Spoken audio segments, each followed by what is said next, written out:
임종을 앞두고 가장 후회하는 건 뭘까? 죽음이 임박한 말기 환자들을 돌보는 의사와 임종 간병인들은 공통된 것이 있다고 입을 모읍니다. 미국의 의사인 쇼샤나 웅거라이더라고 하는 박사님은 삶의 끝에 다다른 이들이 가장 회한을 느낀다는 5가지를 CNBC라고 하는 방송에서 직접 공개한 적이 있습니다. 삶의 끝에 도달한 사람들이 마지막 후회하고 생각하는 것 5가지. 첫 번째는 사랑하는 사람들과 충분한 시간을 보내지 못했다는 겁니다. 가족이나 또 자기가 사랑했던 사람들과 많은 시간을 갖지 못한 것이 좀 아쉽다. 두 번째는 일에 너무 매달려 살았던 삶이 후회가 된다.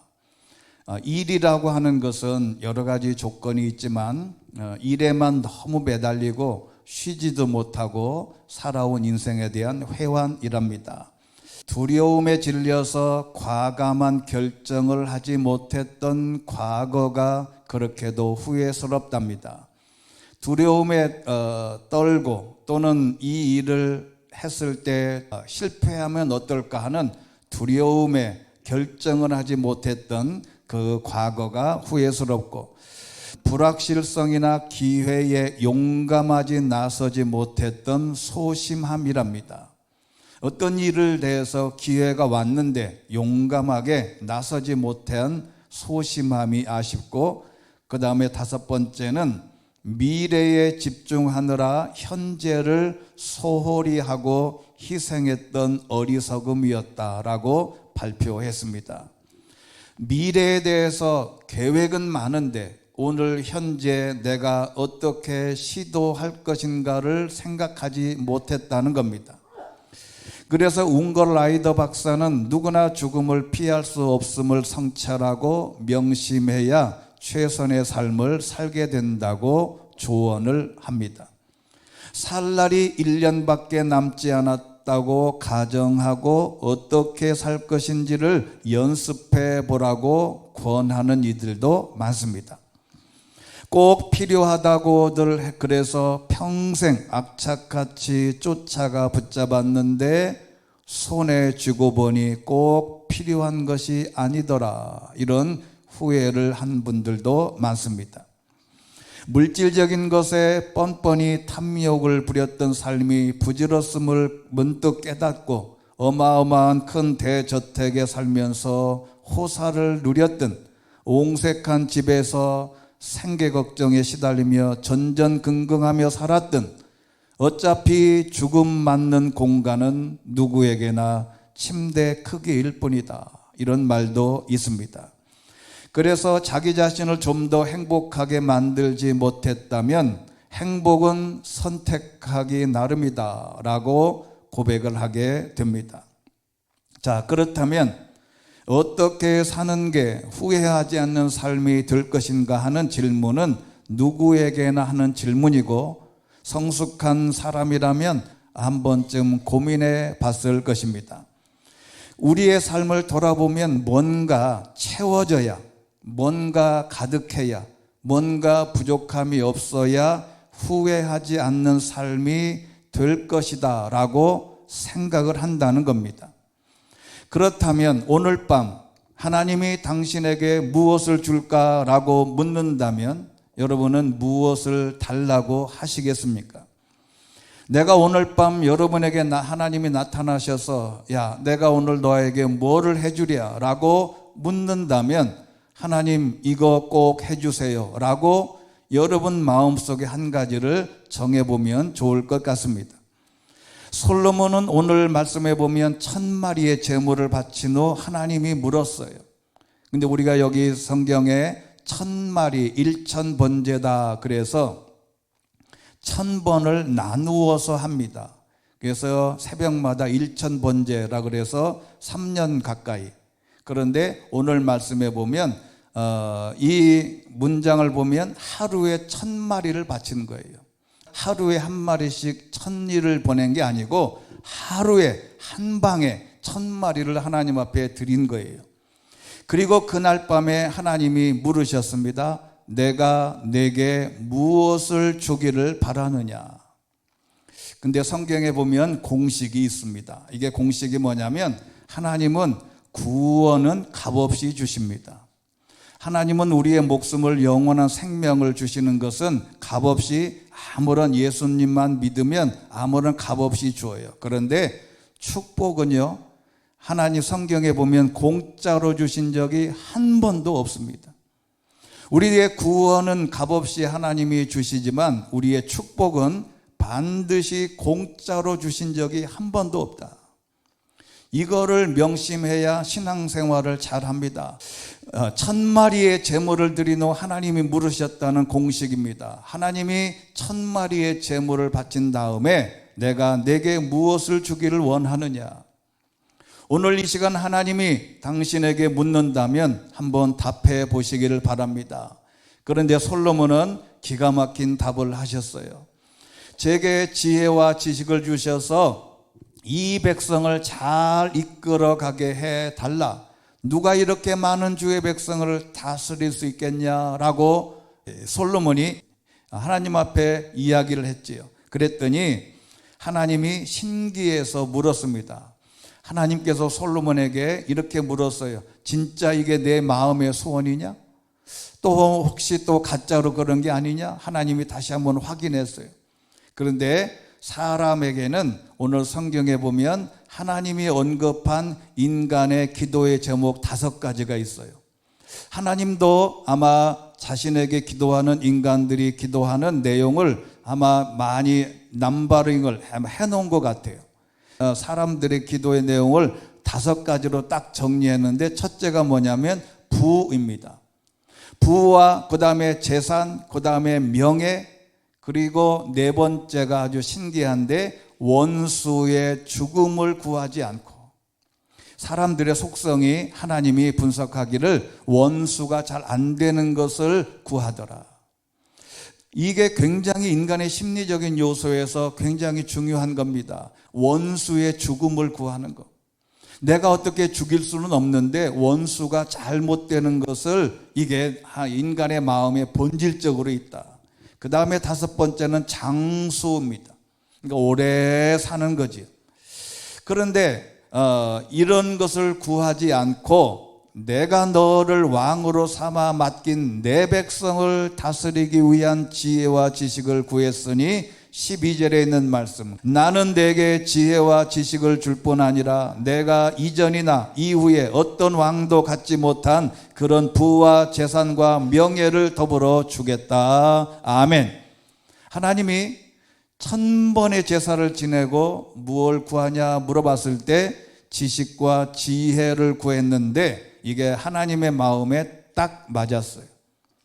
그래서 내가 이것만 주는 게 아니고 또 플러스 알파로 부와 재산과 명예를 너한테 주겠다. 이전에 어떤 왕이나 이후에 어떤 왕도 너보다는 못할 거다. 이런 놀라운 축복을 해 주셨습니다. 성경에 보면요, 돈과 명예를, 권력을 주겠다 하신 적이 많이 없어요. 근데 오늘은 1000번의 제사를 지내고 나니까 하나님이 지혜와 지식을 주셨는데 왜 그럴까? 하나님을 경외하거나 하나님을 신뢰하거나 하나님을 잘 믿지 못하는 사람에게 지혜와 지식을 주면 다른 곳에 쓰게 되기 때문이에요. 솔로몬이 하나님께 1000번의 하나님께 제물을 바친 다음에 하나님이 믿은 겁니다. 너는 내가 부와 재산과 명예를 주어도 다른 곳에 쓸 가능성이 없다. 여러분, 악한 사람들에게, 강도에게 날카로운 칼을 쥐어주면 강도가 되고 사람을 죽입니다.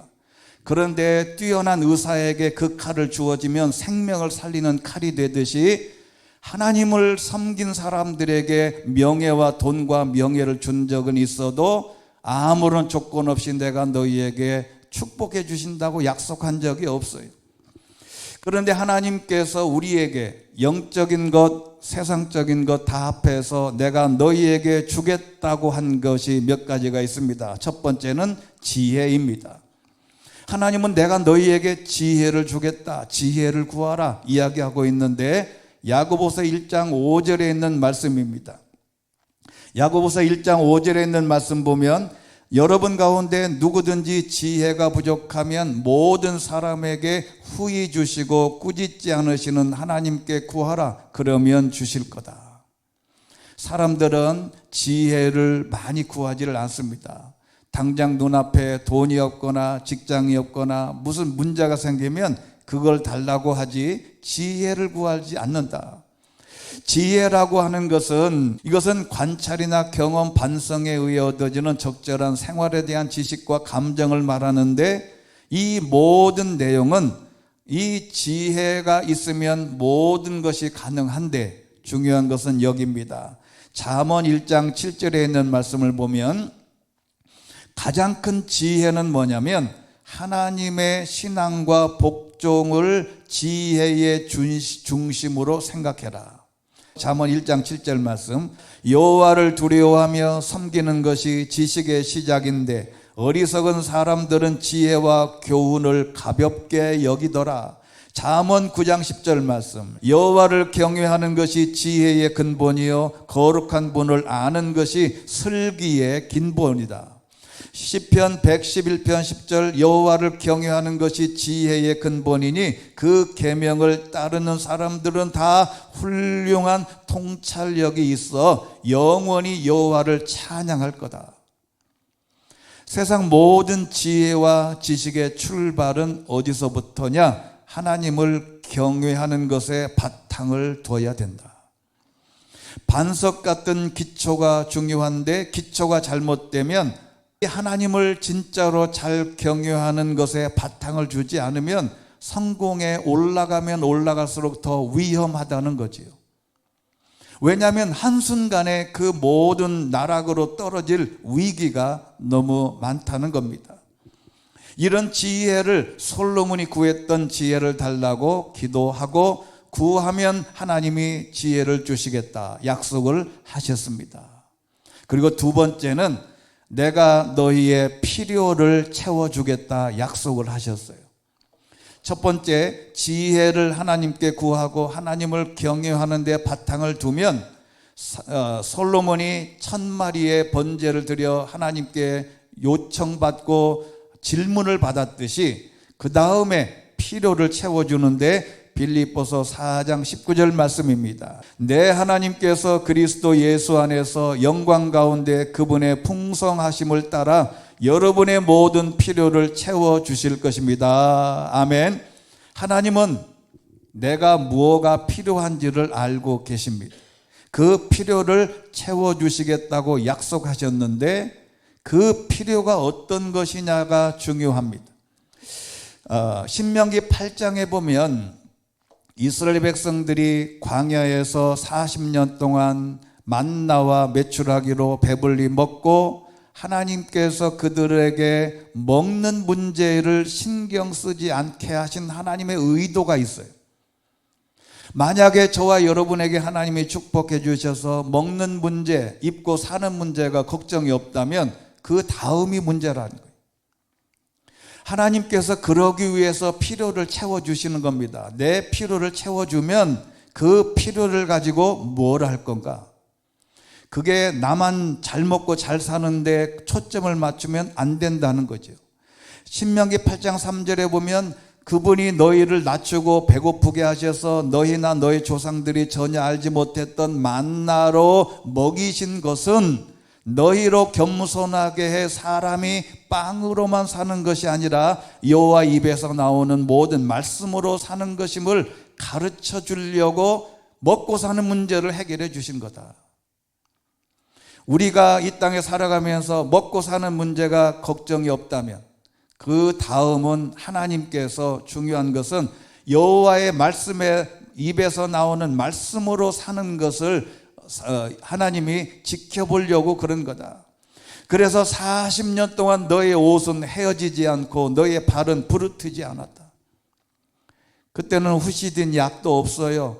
모든 옷도 그때 당시는 나일론도 아니에요.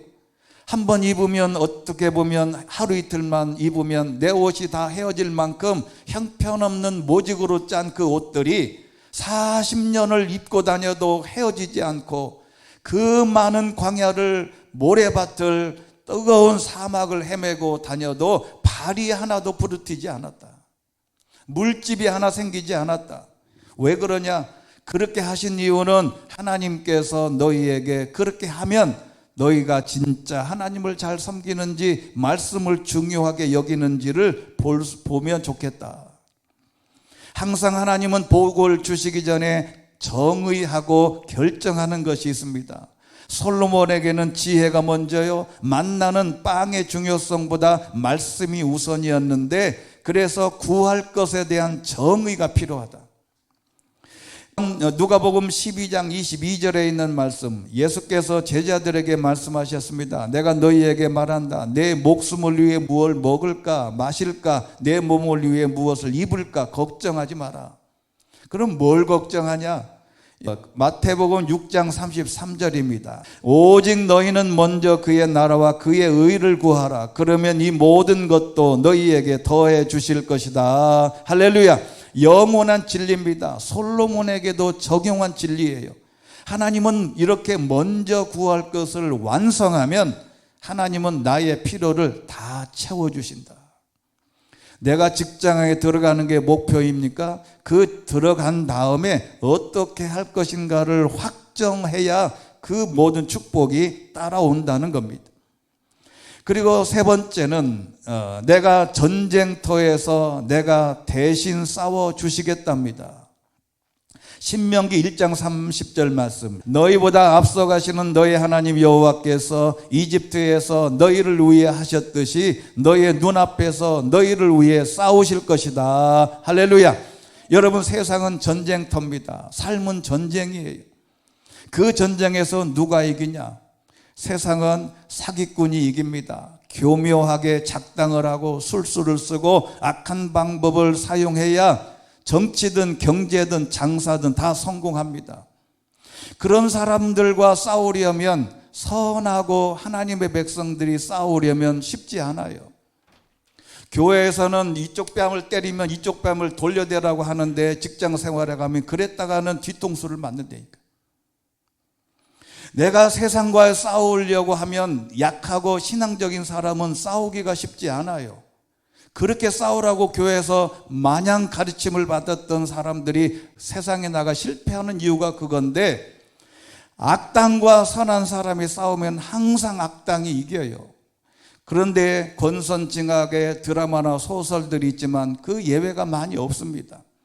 그런데 하나님께서 그래서 하나님이 대신 싸워주시겠다고 하니까 얼마나 든든합니까? 심지어 이렇게 말씀하셨습니다. 출애굽기 14장 14절, 여호와께서 너희를 위해 싸우실 것이니 너희는 그저 가만히 있기만 하면 되다.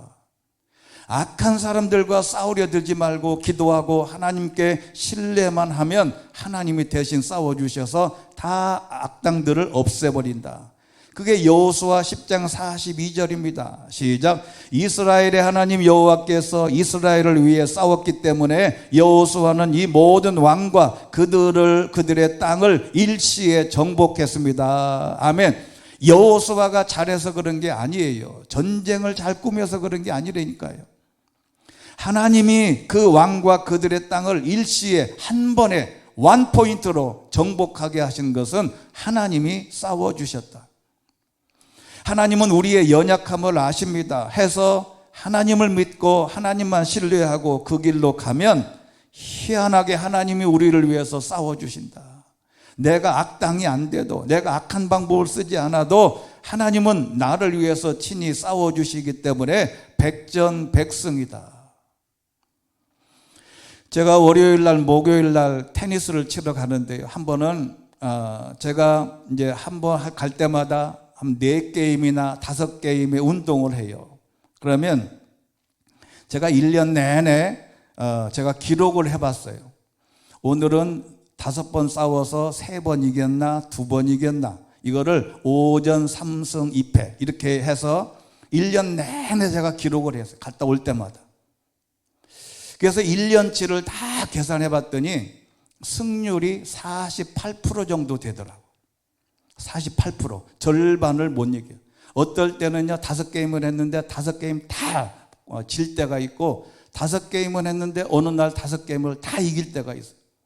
다 이길 때는 컨디션이 좋을 때 이겨요. 그런데 하나님은 하나님을 믿고 하나님만 신뢰하면 하나님이 백전백승이라는 거죠. 이게 굉장한 하나님의 비밀입니다. 그래서 네 번째는 하나님이 보호해 주시겠다고 약속한 겁니다. 시편 91편 4절 이하에 보면 하나님께서 너를 그 깃털로 감싸주시니 내가 그 날개 아래 피할 거고 그 진리가 내 방패와 성벽이 될 거다. 너는 밤에 엄습하는 공포, 낮에 날아오는 화살을 두려워하지 않을 거다. 어둠을 활보하는 흑사병이나 한낮에 넘치는 재앙도 두려워하지 않을 거다. 내 곁에서 100명이 1000명이 죽어서 막 쓸려 내려가도 내 오른쪽에서 10,000명이 쓰러져 죽어가도 내게는 가까이 이르지 않을 거다. 하나님이 하나님의 계획을 갖고 신뢰하는 사람에게는 이 같은 지켜 보호하심이 있다는 겁니다. 하나님의 도우심과 싸우심은 우리의 상상력을 뛰어넘는 겁니다. 방패와 성벽이 되어주시고 보호하심의 상징입니다. 사람들은 만리장성을 쌓습니다. 돈을 모아요, 명예를 모아요, 권력의 위로 올라가면 올라갈수록 그 장성, 성벽을 쌓는 겁니다. 자신을 보호하고 나라를 보호하기 위해서지만 그 성만으로는 지키기가 어려워요. 여러분, 세상에는 아무리 내가 만리장성을 쌓아도 한쪽에서 무너지기 시작하면 감당을 못하는데 하나님을 신뢰하고 믿기만 하면 이렇게 보호해 주시겠다고 약속하셨으니 얼마나 쉽습니까? 그 다음에 5번째는 힘을 주겠다라고 말씀하셨어요. 이사야서 40장 29절에 있는 말씀 보면 그분은 지친 사람들에게 힘을 주시고 약한 사람들에게 힘을 북돋아 주신다. 젊은이라도 지쳐 피곤하고 장정이라도 걸려 비틀거리지만 여호와를 바라는 사람들은 새로운 힘을 얻을 것이다. 어떻게? 독수리가 날개치며 평평하게 가다가 먹이를 채든지, 그리고 지나가다가 한꺼번에 하늘로 올라감 같은, 아무리 달려도 지치지 않는, 아무리 걸어도 피곤하지 않는 힘을 다시 주시겠다. 여러분, 사람을 살다 보면 힘이 떨어질 때가 있어요. 간병할 때 보면 힘이 떨어집니다. 주의 사역을 감당할 때 보면 힘이 떨어져요.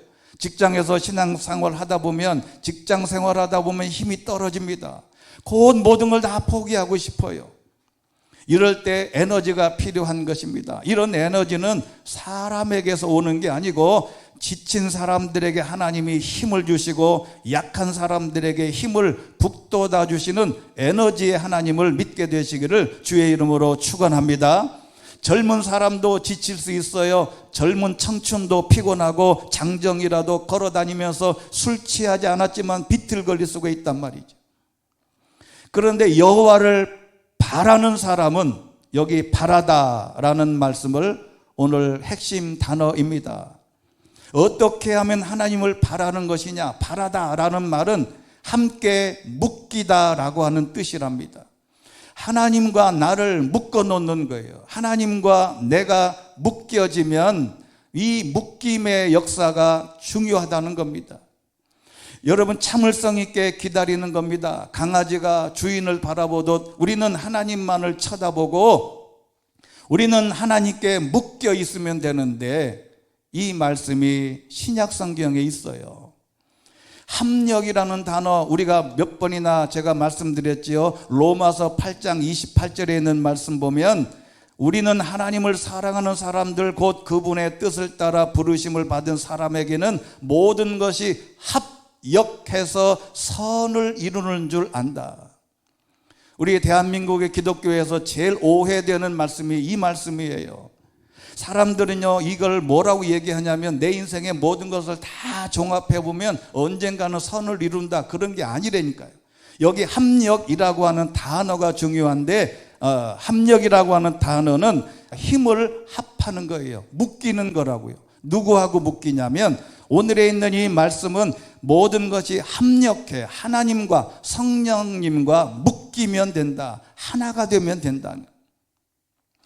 그래서 이 합력이라고 하는 단어는 시넬게오라고 하는 헬라어인데, 이 말은 동역자가 되다, 함께 일하다, 함께 묶이다 라고 하는 뜻이라고요. 성령님과 함께 묶이고, 예수님과 함께 묶이고, 하나님 성령님과 함께 묶이면 모든 것이 나중에 보면 선하게 좋게 되더라. 우리의 삶에서 하나님을 솎아내고 예수님을 솎아내고 말씀을 솎아내면 그 다음에 아무리 잘 돼도 그건 선한 것이 아니에요. 하나님과 묶이고 성령님과 묶이면 모든 것이 선하게 된다. 이게 얼마나 놀라운 일입니까? 예수님은 그래서 강력한 동반자, 함께 일하실 수 있는 성령님을 보내주셨다. 사람과 동행하고 사람과 묶이는 것은 정말 힘들어요. 그런데 하나님과 성령님과 묶이게 되면 하나님이 그 모든 문제를 해결해 주신다. 이 비밀을 깨달으라는 거예요. 강력한 동반자, 그렇게 되면 제7단계가 됩니다. 그 다음에 이렇게 되면 마음에 평안이 오는 겁니다. 불안해하지 않아요. 요한복음 14장 27절, 내가 너희에게 평안을 주고 간다. 내가 내 평안을 너희에게 준다. 평안이 공중에 떠 있는 어떤 제3자의 것 평안이 아니고, 예수님이 말씀하셨어요. 내 평안을 너희에게 주고 간다. 죽음을 두려워하지 않는 내 평안을 주고 간다. 하나님의 평안, 하나님이 주는 평안은 세상이 주는 것과 같지 않아요. 너희는 마음에 근심하지도 말고 두려워하지도 말아라. 하나님께서 지혜를 주시고 필요를 채워주시고 전쟁터에서 싸워주시고 보호해주시고 우리가 약할 때 힘을 주시고 하나님과 함께 묶여 선을 이루면 그 다음에 어떻게 된다고요? 평안이 오게 되는 것이죠. 세상이 주는 평안과 다릅니다. 세상이 주는 평안도 있어요. 어떤 사람이 그렇게 말합니다. 나는 내 통장에 현금 1억만 있으면 좋겠다. 그 1억의 평안도 큽니다. 권력의 평안, 내가 이 땅에서 가장 고위층에 올라가면 내 마음의 평안, 명예의 평안, 좋은 집안의 평안, 자랑거리의 평안, 지식의 평안 다 좋습니다. 그런데 본질적으로 하나님이 주시는 평안은 구원에서 오는 평안이요, 예수님처럼 두려워하지 않는 평안입니다. 죽음을 두려워하지 않는 이 평안을 누리시게 되기를 주님의 이름으로 축원합니다. 그리고 이 평안은 언제까지냐? 내가 너희와 항상 죽을 때까지 함께 하실 거다. 여러분, 이 말씀이 끝날까지라고 하는 구절이 기가 막힌 구절입니다. 이것은 내가 너희에게 명령한 모든 것을 그들에게 가르쳐 지키게 하라. 보라, 내가 세상 끝날까지 너희와 항상 함께 있을 거다. 여기 끝날이라고 하는 단어는 완전한 그런 뜻이에요. 하나님이 끝날까지 내가 너희가 함께 하신다고 하셨으니, 이 단어는 어디에 똑같이 단어가 있냐면 마태복음 13장 39절에 있어요. 가라지를 뿌린 원수는 마귀다. 추수 때는 세상의 끝이며, 여기가 이 단어와 똑같습니다. 세상의 끝, 즉 내 인생의, 내 삶의 모든 순간마다 끝까지 함께 하시겠다고 하는 말씀을 수용해야 됩니다. 받는 사람이 중요해요. 문자 받는 사람이 거절할 수 있습니다. 전화도 거절할 수 있어요. 여러분이 전화가 오는데 받기 싫으면 거절 전화번호를 누르면 전화가 전혀 울리지 않습니다. 내가 수용해야 된다. 이 말씀을 믿는 것은 각자 받아들여야 할 내 몫이다. 아무리 좋은 소식이 와도 내 안에서 안테나를 켜지 않으면 아무도 접근할 수가 없어요. 하나 예를 들고 말씀을 맺습니다. 가장 외로운 국가 한국이라는 제목으로 2024년 10월 12일 뉴욕 타임즈에 세계에서 가장 외로운 나라 중 하나 반려견에서 동반자를 찾다, 이런 제목으로 신문이 났어요. 얼마 전까지만 해도 우리나라는 개고기 있잖아요, 보신탕 먹는 국가로 많은 동물을 사랑하는 전 세계 동물 애호가들에게 아주 욕을 바가지로 먹었어요. 근데 하지만 최근 몇 년 동안 한국 사람들은 반려동물, 특히 개를 키우는데 열광하고 있답니다. 이 매체는 독신, 무자녀를 선택하는 한국인들이 늘어남과 동시에 반려동물을 찾는 이들이 늘어나고 있다. 자녀 대신 개다, 이런 말이에요. 우리나라에는 2012년에 364만 가구에서 재작년에 602만 가구로 늘어났습니다. 한 거의 2배가 늘어난 거예요. 근데 정부 추산에 따르면 한국의 4분의 1가구, 즉 한 4가구 중에 1가구가 반려동물을 키우는데 미국은 62%가 반려동물을 키우는 가정이 62%랍니다. 한국의 출산율이 세계 최저 수준으로 떨어지면서 반려동물을 위한 병원과 상점은 보편화됐는데 산부인과는 점점 더 없어져요. 공원이나 동네에서 보면 개모차가 판매량이 유아차를 넘어섰답니다. G마켓에서 통계가 있어요. 개모차는 뭔지 아시죠? 개모차는 이런 겁니다. 우리 주변에도 많아요. 개모차. 오른쪽에는 유모차인데 개모차가 제가 보기에는 10번을 보면 8번은 개모차예요. 2번만 아이를 데리고 가요. 그리고 더 기가 막힌 것은 강아지와 함께하는 템플스테이, 즉 댕플스테이라는 게 있어요. 이게 충북 증평군 미륵사에 있는 것을 소개했는데, 이 그림에서 보듯이 사찰 주지인 석정각 스님은 반려견 화엄이래, 이 앞에 있는 개가. 근데 이거를 하면서 이렇게 얘기를 했다 그래요. 인간과 개는 서로 다른 껍질을 쓴 영혼일 뿐이며 다음 생애에서는 껍질을 바꿀 수 있다. 사기를 치는 거지. 우리는 기독교 입장에 봐서는 그것은 말도 안 되는 거죠. 즉 인간과 개는 지금은 서로 다른 껍질을 쓰고 있는 영혼일 뿐인데 다음 생에는 이 앞에 있는 화엄이와 스님이 바뀌어서 태어날 수도 있다, 이렇게 이야기를 하니까 일반적인 사람들은 그런가 보다 그러고 가서 이렇게 하고 있는 거예요. 왜 이런 현상이 일어납니까? 이것은 외로움과 고독감과 절대 고독에서 오는 불안감 때문에 사람들이 이상해진 거예요. 신앙으로, 믿음으로 하나님이 함께 하심을 믿고 신뢰하면 이런 고독감은 이겨낼 수 있습니다. 내가 혼자가 아니라 하나님이 함께 해주시겠다고 하는 말씀을 기억할 수 있게 되기를 주의 이름으로 축원합니다. 이 말씀은 예수님이 마지막 이렇게 말씀하셨어요. 요한복음 16장 32절. 보라, 너희가 흩어져 각각 집으로 돌아갈 때가 오고 있고 또 이미 왔다. 너희는 나를 버려두고 모두 떠날 것이다. 그러나 나는 혼자 있는 게 아니다. 아버지께서 나와 함께 계시기 때문이다. 할렐루야. 예수님이 가장 고독했어요. 사두개인 당시의 모든 정치 지도자들은 죽일 놈이라 그러지. 그리고 제자들도 다 십자가에 못 박힌다 그러니까 도망가지. 누구 하나 옆에 있는 사람이 없어요. 절대 고독을 느낀 분이 하나님의 아들이신 예수님도 고독감을, 외로움을 느끼셨다는 겁니다. 그런데 예수님은 어떻게 이 문제를 해결했냐? 나는 혼자가 아니라 아버지와 함께 하신다. 하나님 아버지가 함께 하신다.